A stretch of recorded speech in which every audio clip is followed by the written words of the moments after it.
Well, it's great to be here with all of you, and um, many blessings for Christmas and for the new year and for Master's birthday. And I see that we've got a few of the folks from Ananda, Monterey Bay too. Well, welcome to you as well. So I just got a story the other day from one of our members down in Florida, Otavio, with his wife Tucci, and they've got two daughters. And I just thought it's a delightful little conversation they had recently. So I thought I'd read it to you. A few weeks ago, my wife Tucci and my two daughters, Agatha, who just turned 12, and Scarlett, she's turning 9 in January, were sitting at the dinner table eating and having a nice chat. We were talking about how difficult the year has been, but that we were blessed for having a home, a job, perfect health, electricity, clean water, and on and on. At the end, my wife Tucci said, and that's why we can be merry. Agatha, who's a 12-year-old, not paying attention, a typical preteen said, of course you can be married. What else is new? So married. And Agatha said, no, he says, not married, marry. Agatha says, okay, that makes more sense. Scarlett, the little daughter, why are you talking about Santa's wife? Me, Tucci, and Agatha looking puzzled. What? What are you talking about? Scarlett, yes, what's her name again? Me, Mrs. Claus. Scarlett, what? Who is Mrs. Claus? Tucci, Santa's wife. You know, the one who cooks and dresses like him. Scarlett, no, that's not her name. Her name is Mary. Agatha, her sister says, Mary? Who is Mary? Scarlett, Santa's wife. Aren't you paying attention again? Agatha, how do you know her first name? Scarlett, because everyone knows Jesus's mom was Mary. Me, Tucci, and Agatha scratching our heads. Why? What?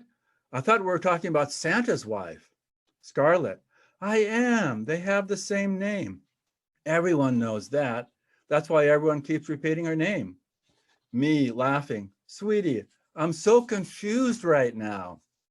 Scarlett, okay, let me explain. Jesus's mom is Mary. Christmas celebrates the birth of Jesus. That's why Santa's wife is called Mary, M-A-R-Y, Christmas. I just don't know why everyone keeps saying her name to everyone. I thought Santa was the important one. I guess Jesus's mom was important too, because you know she had to take care of baby Jesus. Tucci, Ottavio's wife, says, it's not Mary, M-E-R-Y Christmas, it's Mary, M-E-R-R-Y Christmas. Mary, M-E-R-R-Y, means happy. It's like saying happy Christmas. Scarlett, that makes more sense. So what's Santa's wife's first name?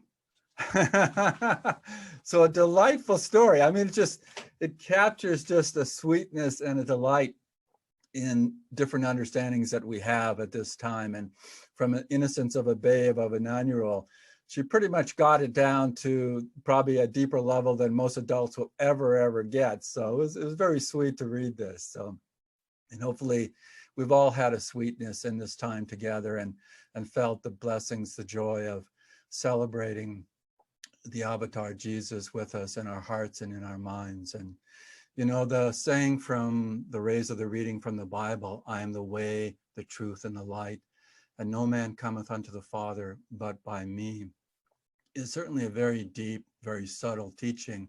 And one, of course, many people in the world that are more literal take as being very narrow, being very restrictive, and saying it's only through Jesus that one can find the Heavenly Father. But looking at it from the perspective of yoga, we all come across with that understanding much deeper, saying it's the Christ consciousness, obviously. It's that blessing of the deepest consciousness that one has to go through to arrive at that expanded, infinite consciousness of God the Father beyond. And that's real to all of us in a certain way. But you know, it's only real to a degree that we're open to it. And I think that's the opportunity that each of us has at this time, is to feel that we can deepen, we can refine, we can open up more and more to that experience. Because if we're only doing it from where we're at now, that's the beginning only, the beginning of this day with that experience. But we need to just feel that we're opening up deeper and deeper in the experience. When Maitri was talking about this Recharge Health Summit weekend that Ananda India is sponsoring January 7th to the 10th, one of the primary speakers that will be online is a man named Andrew Newberg. That may or may not ring a bell to some of you, but with a colleague, he wrote a number of very fascinating books. He's a neuroscientist, and he's featured in the movie on Yogananda, Awake. But he, in this book, How God Changes Your Brain, he has a chapter on how people visualize God. It's a fascinating read, actually. They did a study using first children and then adults, and saw in different groupings and different traditions within the children and the adults what came across as their perception of a visual experience of God.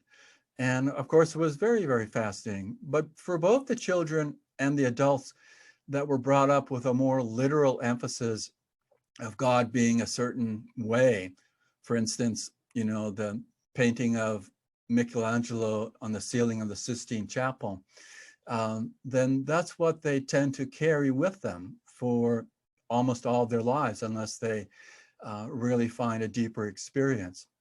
But what they found also, which was very interesting, that that even if people had a personal idea of what God would be, like a mother, a father, whatever that version might be, that as people grew in their spirituality, as they deepened that experience, they also had an impersonal, a more abstract experience. And I think that's the key word, experience. So the drawings would come across, because they had people draw, the children and the adults draw what their feeling of what what God would be visually. And so these more impersonal aspects were maybe the shape of a heart, or an expanding light, or some people just left their paper blank, which is very interesting. And they had to write a little description of what it was that they were tuning into visually. And the people that had their pages empty, and this is for the adults, the children all drew something, but the adults that had the empty blank pages, they said, because God is unknowable to the human mind, but is vast and beyond all understanding of that littleness of who we are. So it was very fascinating to see the array, the variety of ways that people tune into what the divine was. And that's really true, as we all know, that we may say we have the experience of God and visualize God as Divine Mother, but that Divine Mother image probably is both similar and quite different for all of us. Actually, I don't really hold an image in a specific way of Divine Mother. I actually tune into feeling that more. I sense that experience just as the unconditional divine love. And I really actually don't carry around with me a visual image of Divine Mother. I know Swami Kriyananda, if you remember him talking about this, that in the beginning when he came to Master and, you know, he started to tune into Divine Mother, I think he used an aunt of his that felt like that was a good image to relate to as Divine Mother. And then he said that left him and he just felt more of a universal experience. But then Swami Kriyananda also said at one point that the photograph of Yogananda's mother was really a good image to use to tune into the experience of the divine as mother through her eyes. And that's really probably what I do, is I don't think so much of the face always of her, but I think in a very deep, expanded way through her eyes. But generally, I just tune into the feeling more in my heart, that expansion of love, that attunement in that way. But the same with Master, with Yogananda. There are times when I don't really tune into a visual image of him. Often that's what I do tune into, and often it's the last smile photograph and deep into his eyes. But there are times that visual image doesn't come when I'm tuning into Master. It's just, again, the attunement of my soul and heart to know that surety, that that's the divine coming through my guru to me in a very personal way. So it's very, very sweet that each one of us can find ways or an understanding, and more importantly, experience of that divine that really not only touches us, but transforms us and allows us to come to ever deepening levels of that experience.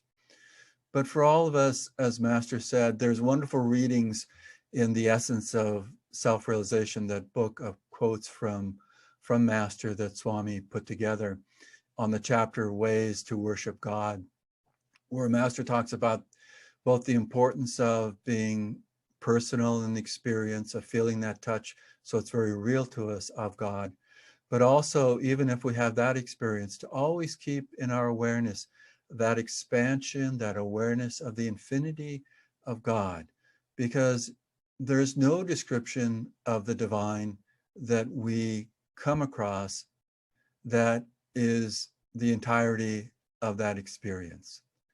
And so too, always keep open to the infinity, or at least that, I don't really relate to infinity that well, and I'm not sure that many of us do, but I relate to the direction towards that in terms of ever expanding, ever opening up to vistas beyond our imagination, into something that is still personal, and we feel the experience as real in our hearts, but we feel that we're opening up even that experience of the heart to something beyond our understanding it from our consciousness.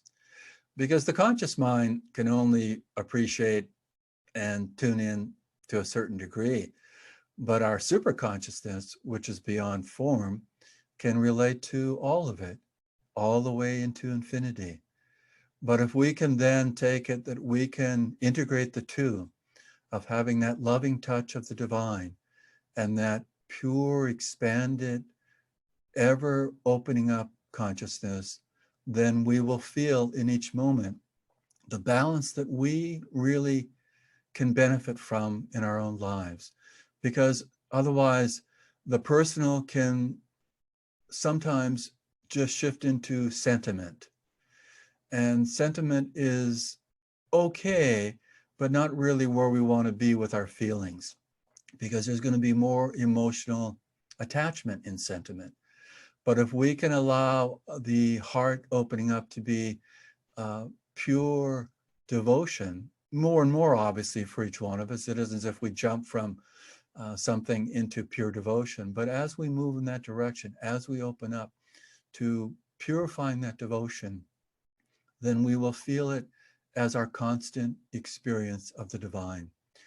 You know, we had a Zoom satsang for the community members Christmas morning here in the village. It wasn't broadcast. And it was with Jojish and Devi leading with some comments.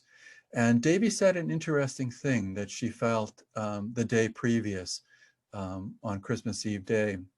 She said that she felt she didn't want to go on asking God to provide even spiritual gifts anymore. She felt in her heart, the deepest level of what was trying to happen is that she wanted to make sure that she was ever deepening her self-offering as her prayer. And I thought, very, very deep understanding and experience of the divine that Devi shared. It's not that we're not going to ask God in ways, but it isn't so much we want to ask in a personal way. Please do this for me, or please, you know, heal this person, or please get me over this situation. It's more, I think, what Devi was saying, I offer myself to you, the divine, flow through me so I can find the solution with your presence, not only guiding me, but transforming me. So these are just some thoughts I wanted to share. And then I want to share a quote from one of our founding fathers of this country, Benjamin Franklin.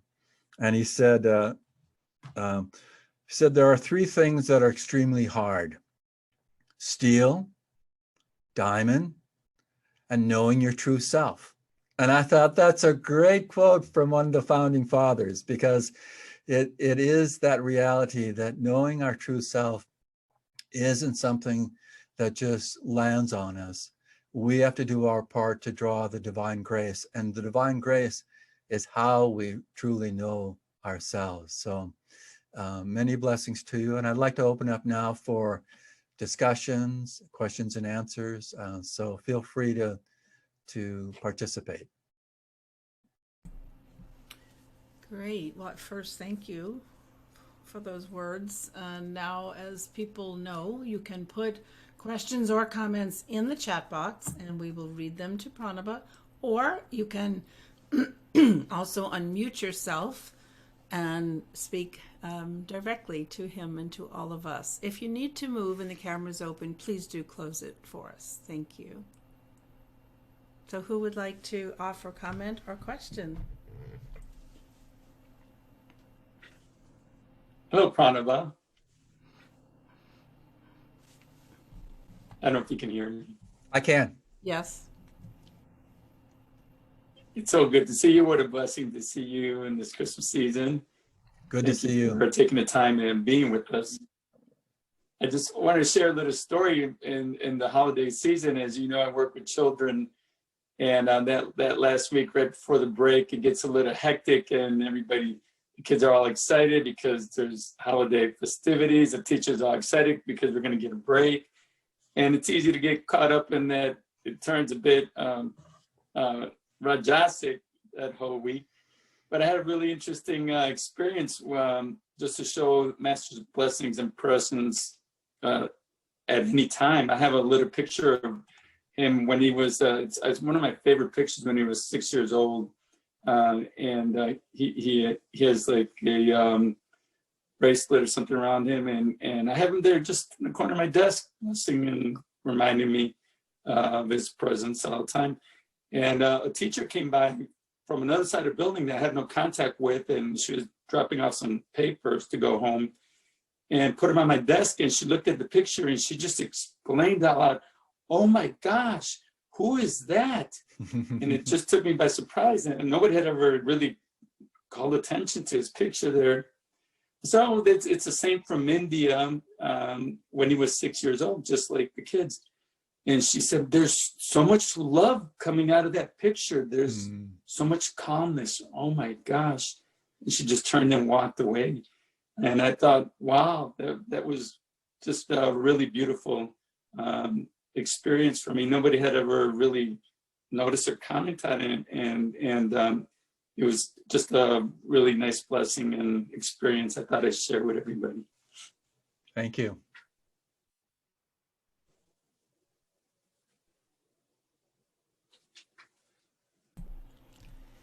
I'll also toss in, I said it earlier in the service, but many people weren't online yet, the sweetness of the children, right? And my 10-year-old grandson, who is a special needs little angel and has a mind not at all of a 10-year-old, but the sweetness of Christmas and the way his parents and also his church family, they go to a Methodist church often when they can get together, teach him about baby Jesus. And so at the end of the Christmas meal, which was very casual, we literally, and he knew this, and all day, and for him to be patient is a chore, and for many children to be patient is quite a task. And so he knew that after his meal there would be a vegan chocolate muffin with a candle in it, and that his duty was going to be to lead the singing of Happy Birthday to Baby Jesus. And it was very, very sweet. And he asked for it multiple times during the day, and Mommy would say, "After your dinner, Wes." And so then as soon as he was finished, he said, "Happy birthday now." So the muffin came out and we all gathered, and so sweetly we made him start the singing, because he can do that. And it was just the sweetness of children and how to teach them the importance is not just the Santa and the presents, but there is this baby Jesus, and then speaking to them, what does that mean?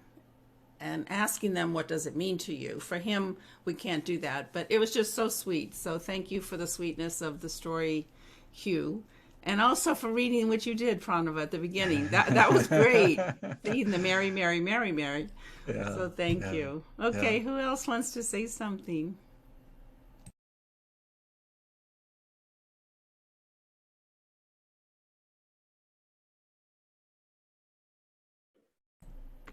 I'm not exactly sure how to say it, but I had an experience yesterday when I was meditating in the morning on Christmas morning, or on the day after Christmas morning. And it's funny, we talk about looking at pictures.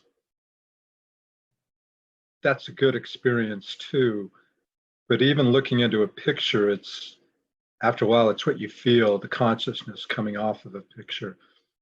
And I was just at some point when I was meditating, I was going from different people I knew, including yourself and other people I know at Ananda Village, and feeling individually in Swami Kriyananda, and then of course Master. And it was a most interesting experience because I found that after a while, just settling into more of the feeling of it really was quite lovely. I get caught up in the context of a picture or even like a memory. If you remember how a memory felt, it's different than looking at the memory and thinking of all the different aspects or coming to mind. And so it was helping me silence my mind to more feel consciousness. And I'm not exactly how to say it, but it really made for a much sweeter experience when I let go of some of the details. And I was just wondering what your thoughts were on that. That's very good. It's very deep and subtle.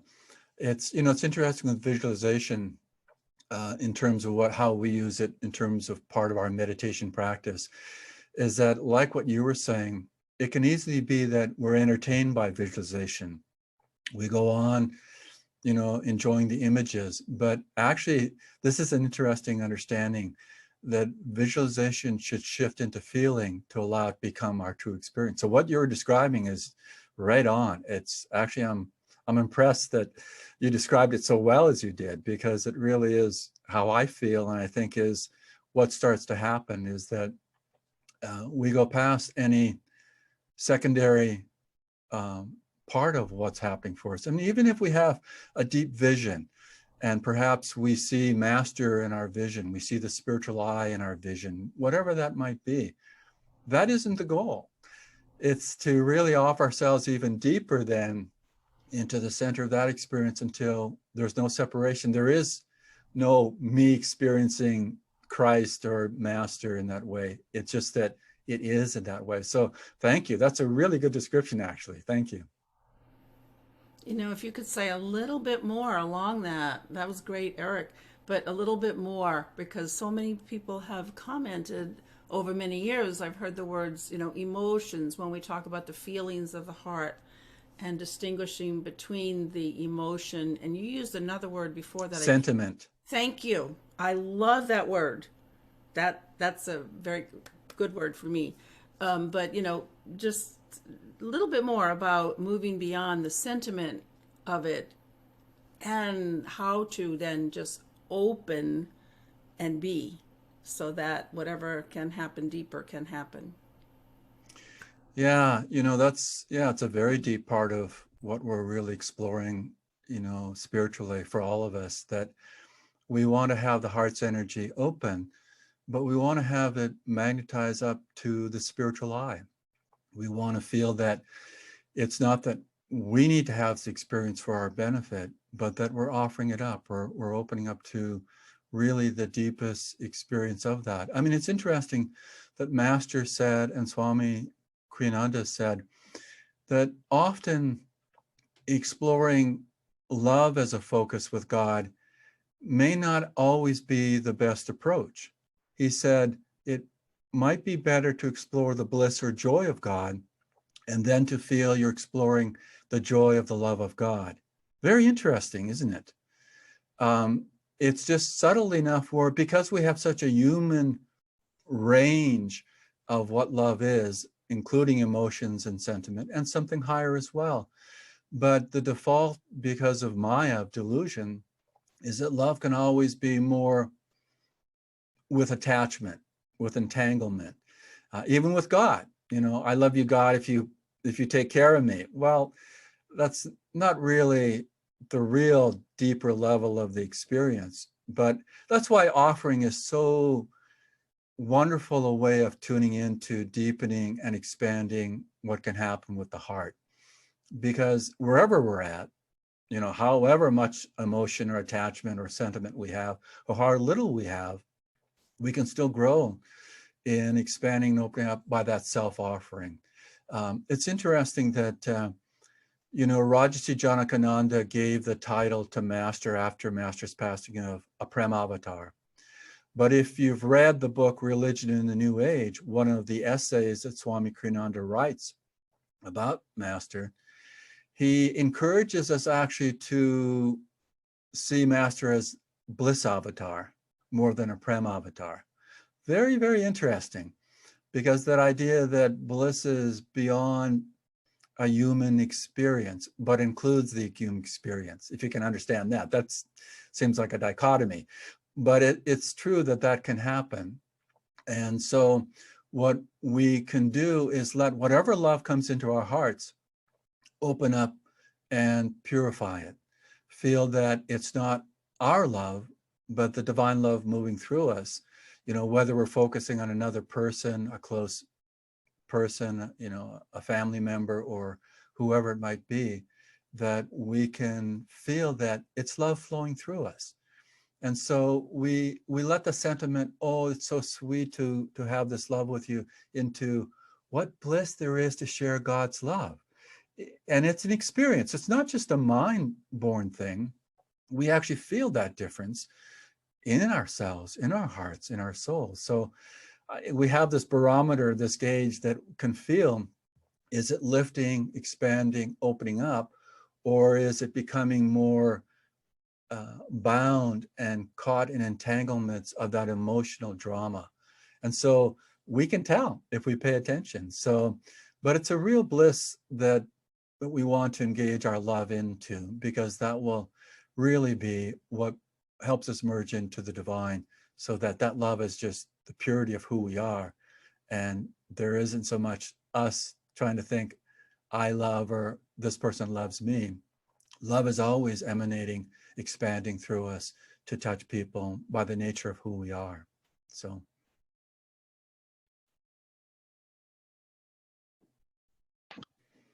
Hi, Pranaba, it's Mike. How are you? Nice to see you. Good to see you. Good to see you.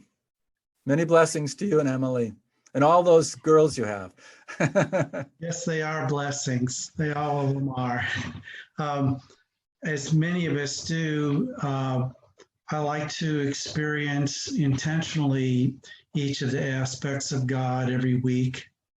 And I use the word pure feeling, and that these aspects are, some of them, you know, like we know the difference between love and between joy and being happy. So it's something more pure than just something that relates to the outer world. And then these aspects actually go into pure physical reality, like when we're talking about light, when we're talking about sound.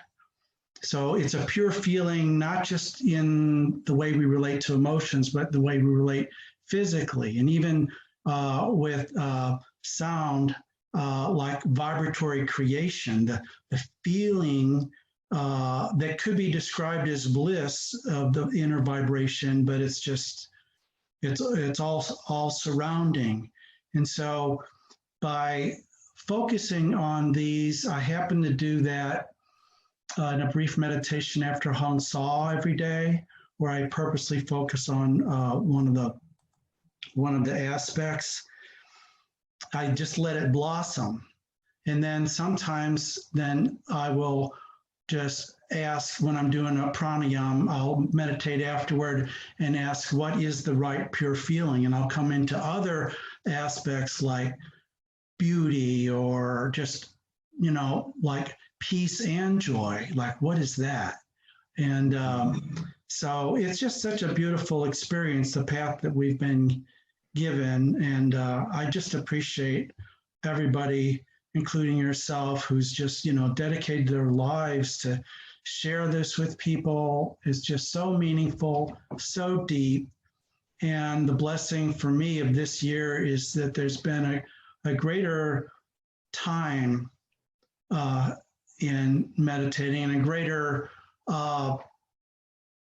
just almost surrounding myself in meditation always. And I believe that David Frawley wrote a book, Yoga and Ayurveda, and he talks about that the soul comes in with all these pure capacities. And then when it goes in the body, it expresses itself in these various ways that then we a lot of times the human experience is to pull that down into less than pure. But it's beautiful to think that we actually have these capacities, and all we are doing is entering into what our real true nature is. And I believe that the best approach in meditation is, like you said, what Davy said, that it's just the more we can offer, the more we can give in our meditation. And Master's happy with this, whether it's a good meditation or a bad meditation. And so I just wanted to share from my heart and you can say something or not, but thank you for listening. And I appreciate you and everybody. I'm just so grateful. Thank you, Mike. No, again, a wonderful sharing. I think you've captured a lot that a lot of us tune into at different times. And thank you very much, because very, very inspiring what you said. So You're welcome.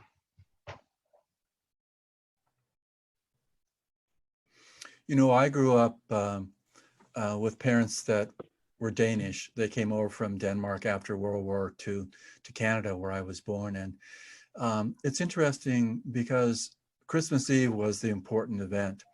And so Santa was kind of an interesting figure, but Santa didn't deal with presents. That wasn't part of my heritage.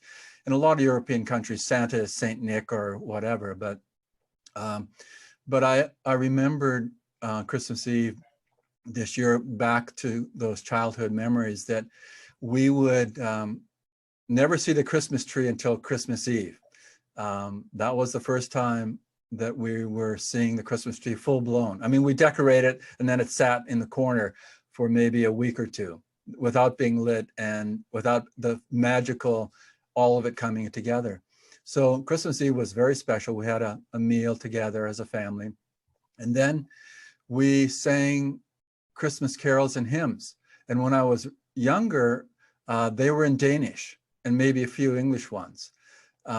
So it was an experience that allowed me to go beyond my mental understanding even of some of these hymns, because I didn't quite understand Danish at all.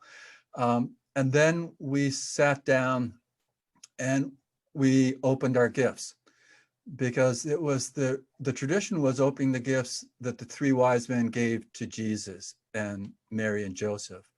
It wasn't the gifts that Santa was producing for us.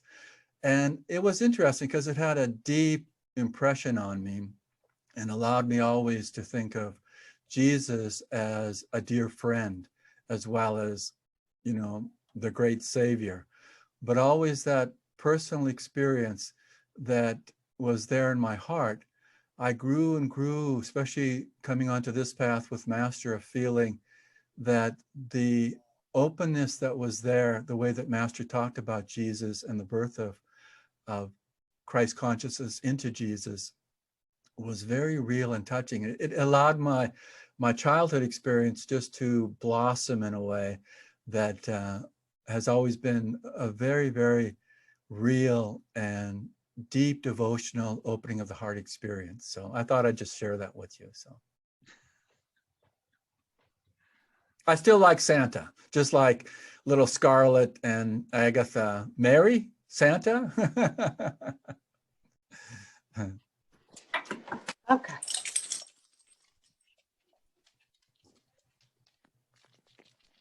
Well, nobody's going to jump right in, Carolyn, Oh, Carolyn. Carolyn. I think Carolyn Please, was. Carolyn. Well, she was unmuted. I thought she might want to say something. Carolyn, do you? And then Eric. Go ahead, Carolyn. Oh, I accidentally unmuted. I don't know that I have anything profound to say, but I really enjoyed what you had to say, Pranaba, just about your experience and what you talked about. I really enjoyed it, and I'm so glad to be part of this community. Blessings to you, Carolyn. Thank you. You're welcome. Yeah, it's funny. I like that we're talking about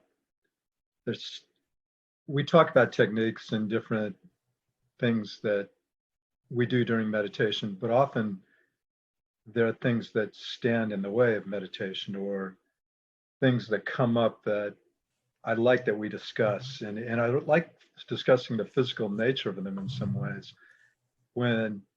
Often when I'm meditating, there's a deep, deep sadness, believe it or not, that comes up the deeper it goes. And it used to drive me away from meditation to a degree. It was just so profound. I don't know why. Other people might have a different something that comes up.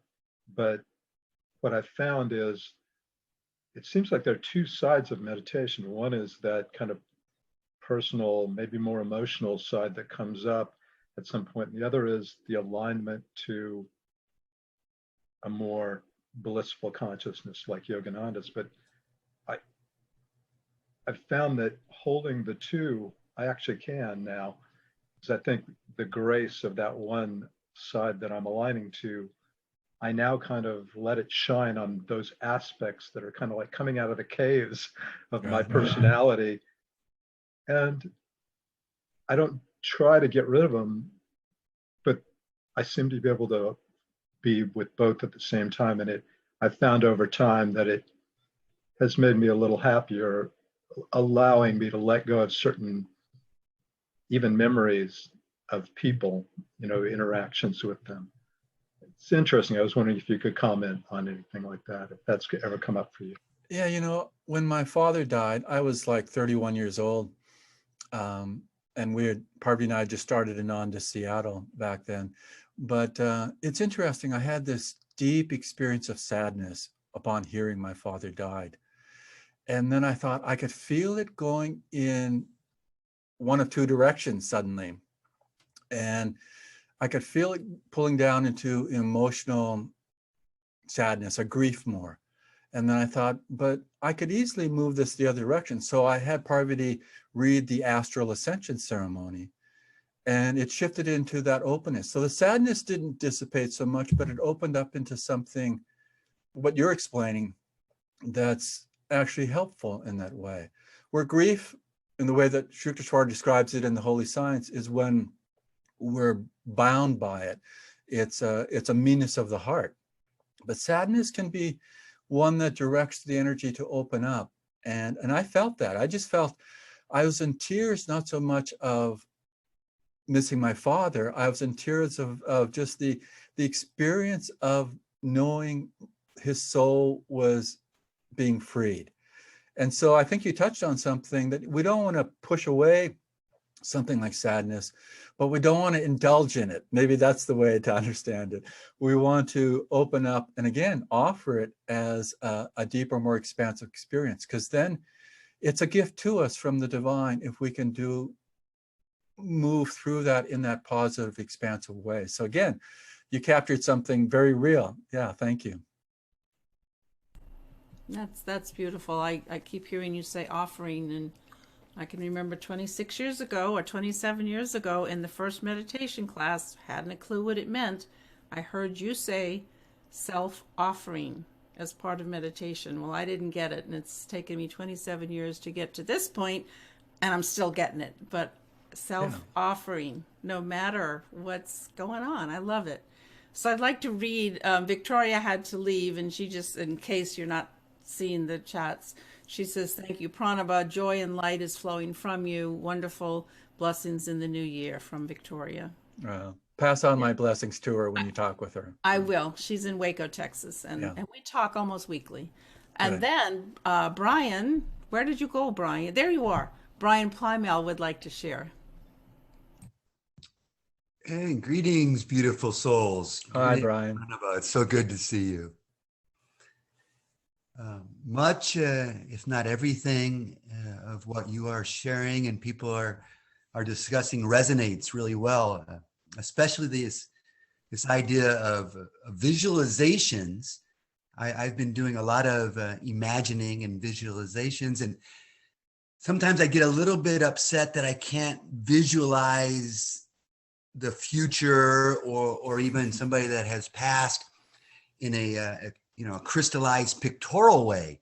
But when I focus on emotion, on sentiment, I love that word sentiment, on feelings, I find it more accurate, and it's almost getting incredibly accurate. I can visualize the feelings I'm having in the future instead of the object, and almost even the essence. I play this game of essence with kids, with my students, with my daughter and friends.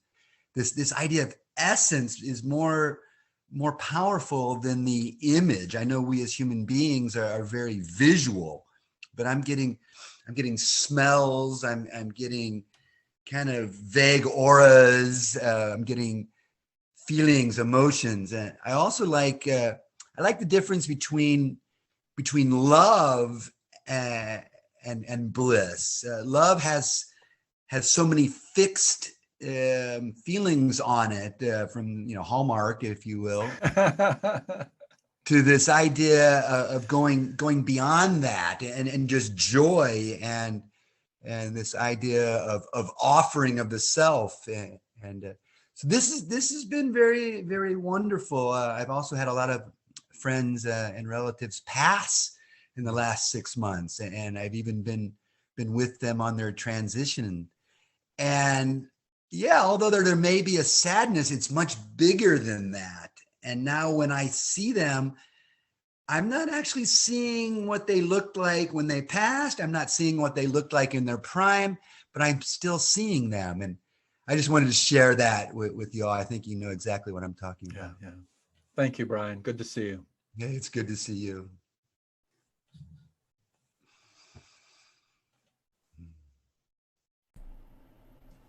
Hi, Pranaba.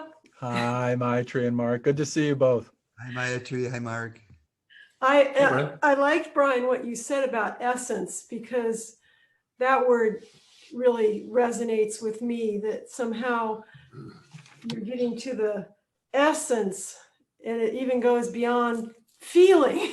But I guess what has really resonated with me too is just the word energy, which is a little more impersonal, but being a person of great feeling, it's the bhakti yogi in me. I've had to work a lot with that, tendency toward emotion, or how to bring it upward and things. And I also really related to what Eric had to say about being able to hold both of them, give them the space for both emotion to be whatever it is, and then to try to, bring it upward. But, it's like, I think that's one part of it for me is creating enough of a sense of spaciousness in my consciousness, that here's this human part of me that now I can offer into this greater, and that it's all energy. And then it's interesting too. I feel like that more and more, maybe it's a grace, or I don't know, but it's like I am able to tune into an essence of a person more, which is very sweet, in particular.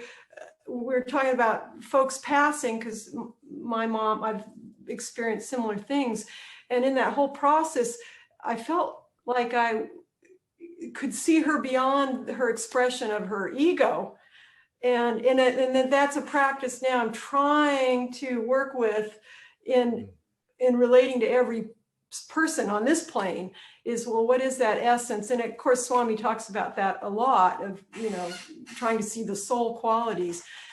Once you get a feeling for that, it's a little easier. It takes it out of the brain, and I'm grateful that through some of these rough patches of my family relations, I've started to get a glimpse of seeing that and feeling that. So just thought I'd share that. Yeah, thank you. Yeah, it's very real. Actually, everybody's saying the same thing right now. I love this thing about the essence, because you think about, when I talk about the sadness, or perhaps there's some situation or something that I get a glimpse of. If I go to the essence of that, I just find that it's a level of consciousness. Mm-hmm. Now, I could try to think or positive my way out of it, by thinking or whatever, but just the feeling of that essence at a level of consciousness. And then I feel like aligned in my meditation or whatever to something that's more brilliant, more blissful. Keeping them in the same space simplifies it. So I'm not thinking all about the different aspects of this or this. It's just almost like everything comes down to a consciousness, an essence, and we can bring it toward, bathe it in a different consciousness, or something higher. Yeah, well said. Yeah.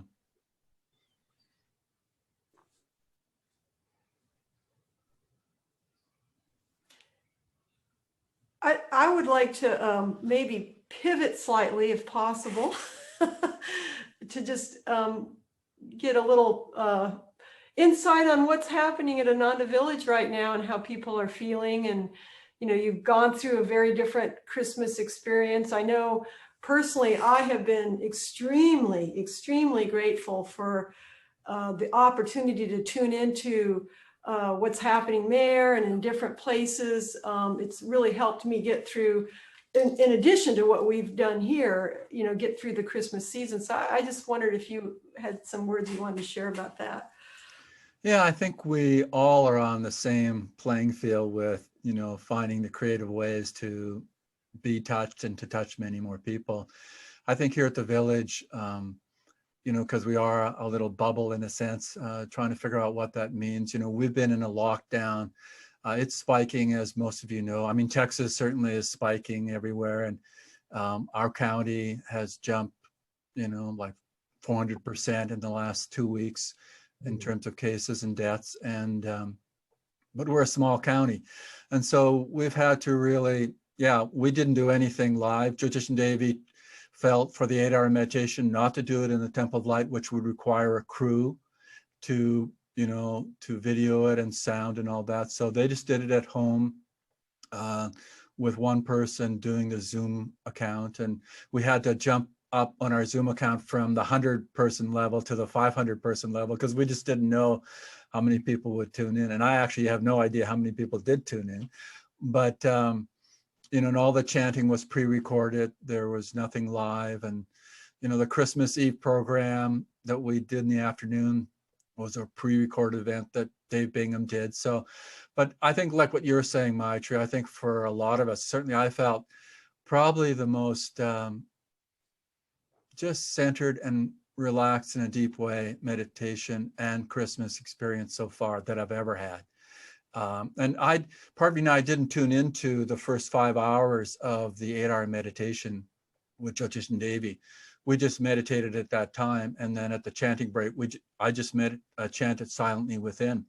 But it wasn't until 1:20, so 5 hours and 20 minutes into the 8-hour meditation, that we turned on a device to be connected and heard the chanting, and then went back to our meditation space, came back for the music. But I thought that was interesting that we all had the capacity to do it a little bit differently if we needed to and wanted to.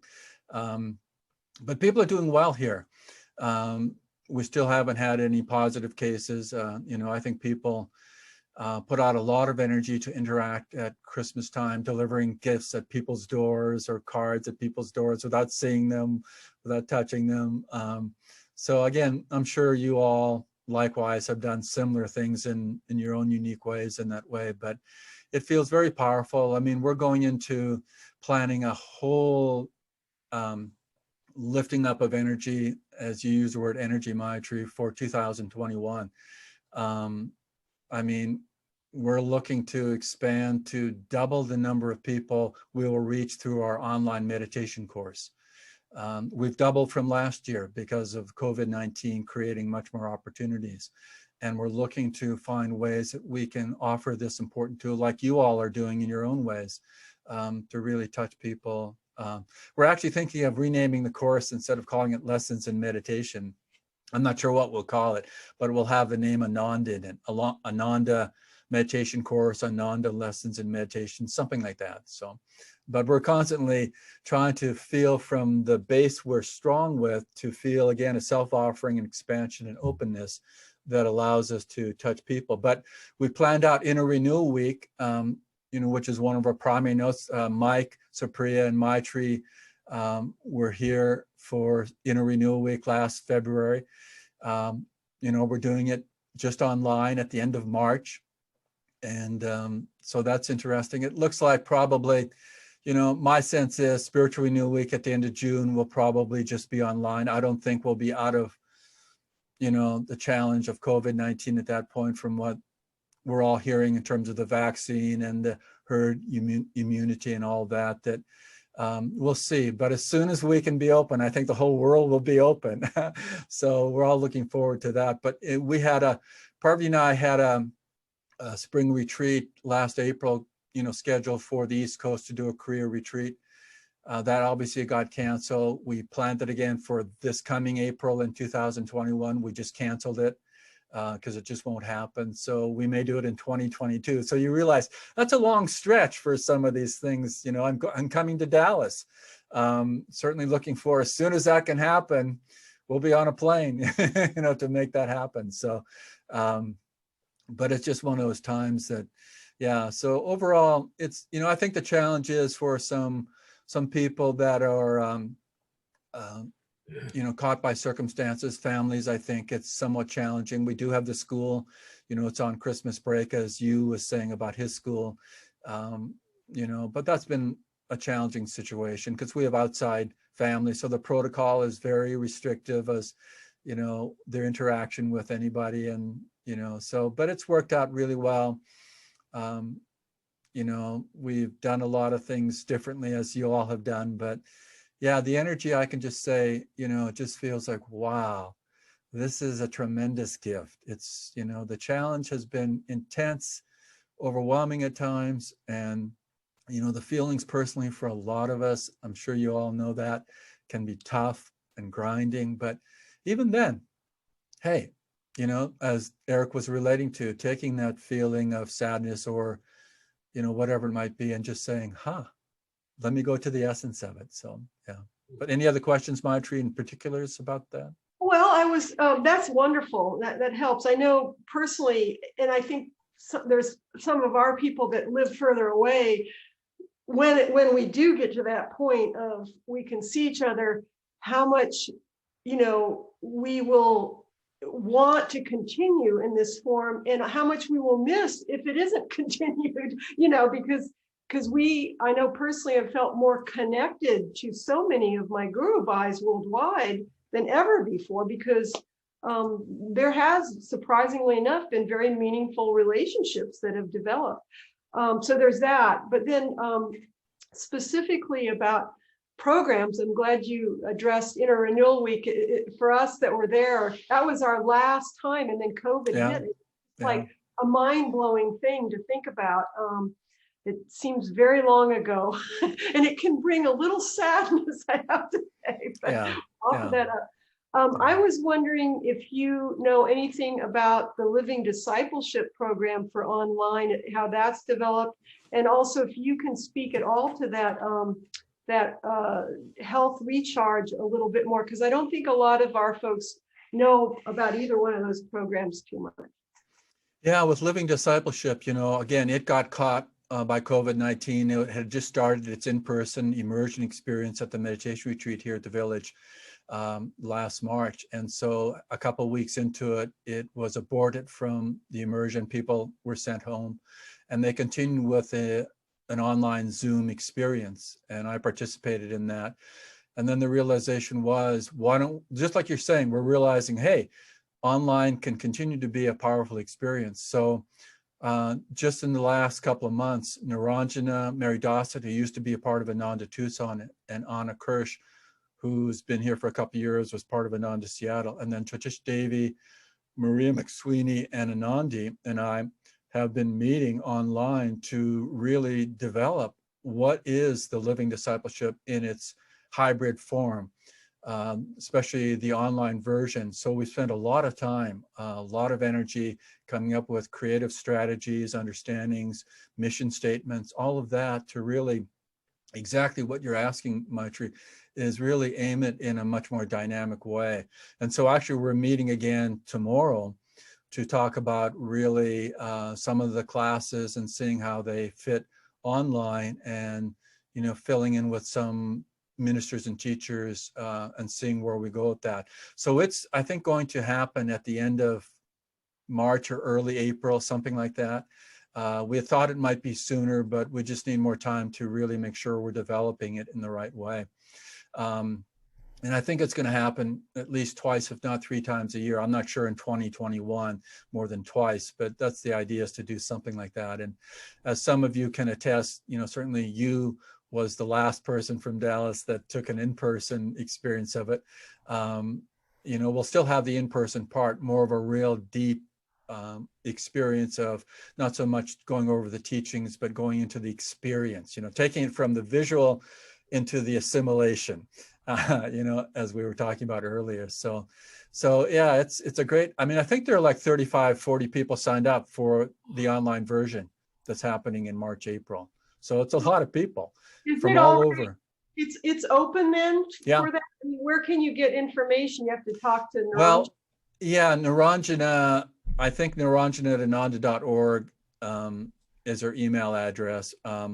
But soon we're developing a website too, and we're trying to figure out platforms, what do we use? Zoom, Ajabi, AirMeet, all these things are kind of being focused. So I think they're waiting on refinement of the website a little bit just to make sure there's that. But connect with, if Niranjana@ananda.org doesn't work much, you email me and I'll email you back and you can get the word out. So. Okay, great. Thank you. So I do have it, and Niranjana is coming on with us in mid-February. So that's going to be great. Good, but we'd probably like to know before that. Before that, yeah. There is a question in the box, and I know we're getting very near the end, guys, but here, this first, Kim from Austin had to go. She just says light, love, joy, and thank you, Pranaba. And this is now from Brian. Another question: is it possible our faith, strong, healthy immune systems, meditation, sleep, good food, bliss, and even our masters, angels and guides, can protect us and our families?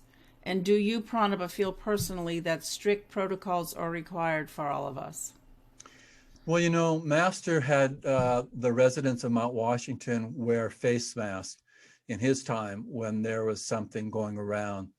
And I think the strict protocols are just a way for us to be safe and not be spreaders.